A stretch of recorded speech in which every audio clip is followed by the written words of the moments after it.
નમસ્કાર, આપ જોઈ રહ્યા છો સ્પાર્ક ટુડે ન્યૂઝ। નવસારી મહાનગરપાલિકાની બાજુમાં આવેલું શાક માર્કેટ હવે વેપારીઓ માટે માથાનો દુખાવો બની ગયો છે।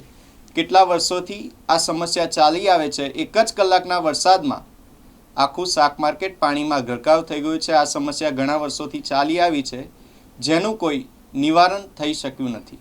માર્કેટ પાસે આવેલ તળાવનું બ્યુટિફિકેશન વેપારીઓ માટે સમસ્યાનું કારણ બની ગયું છે। લાખો રૂપિયાનો ખર્ચ કરીને તળાવમાં વરસાદી પાણી ન ભરાય તેવી વ્યવસ્થા કરી છે, પરંતુ તેના કારણે માર્કેટમાં પાણી વધુ ભરાઈ રહ્યા છે। વરસાદ બંધ થતાં પછી પણ પાણી ઓસરતું નથી, જેના કારણે વેપારીઓના રોજગાર પર ભારે અસર જોવા મળી છે। અને આ વિશે મહાનગરપાલિકાના કર્મચારીઓનો રમૂજી પ્રતિભાવ જોવા મળ્યો છે કે મકોડા માફક પાણી ભરાઈ જાય છે અને કીડી માફક ઉતરી જાય છે, અને જેના કારણે વેપારીઓમાં ભારે આક્રોશ જોવા મળ્યો છે અને આક્રોશમાં વધારો થઈ રહ્યો છે।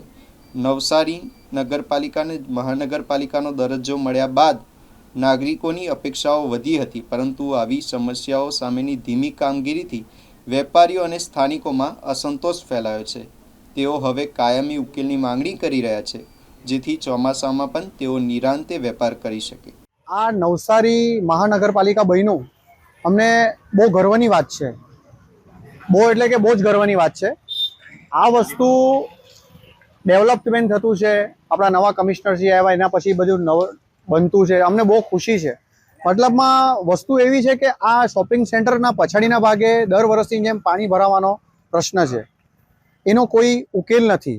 આટલે ડ્રેનેજો વ્યવસ્થિત ચાલતી નથી, બરાબર છે। નગરપાલિકા અમારા સાથે જ છે, અમે એમને અહીંથી અલગ નથી, એ અમારા સાથે જ છે। પણ શું છે કે આ બધું અમારા માટે જે બનાવ્યું એમણે આ ફરવાનું વોકવે વગેરે, અમને બહુ ખુશીની વાત છે કે અમે ફેમિલી લઈને આટલે આવશું, પણ જે ભૂંગળાઓ બધા બંધ કરી દીધા પાણીના નિકાલના, તે જરાક એક પ્રોબ્લેમની વાત થઈ ગયેલી છે, બીજું તો કંઈ નથી। ને બીજું આજે આ નીચેનો ભાગ જે છે ને, તે ત્યાંથી હોસ્પિટલોમાંથી પાણી આવે, હોસ્પિટલના લાઈનોમાંથી, પેલું નવું શોપિંગ સેન્ટર બન્યું ત્યાંથી પાણી આવે, આ ઉપર બધા ટેકરા ઉતરે ત્યાંથી પાણી આવે, બધું પાણી આટલે જ ભેગું થાય। એટલે કે રસ્તો એક ને જવાનો રસ્તો એક ને આવવાના રસ્તા, પેલા આવવાનો વેગ 10, એટલે જરાક એ થઈ જાય અમારા માટે બહુ સાચી વાત છે, બહુ સારી વાત છે। બસ જરાક આવું જ મારે કહેવું છે, બીજું તો કંઈ નહીં। અમે બધા સાથે જ છીએ। જય હિન્દ, જય ભારત।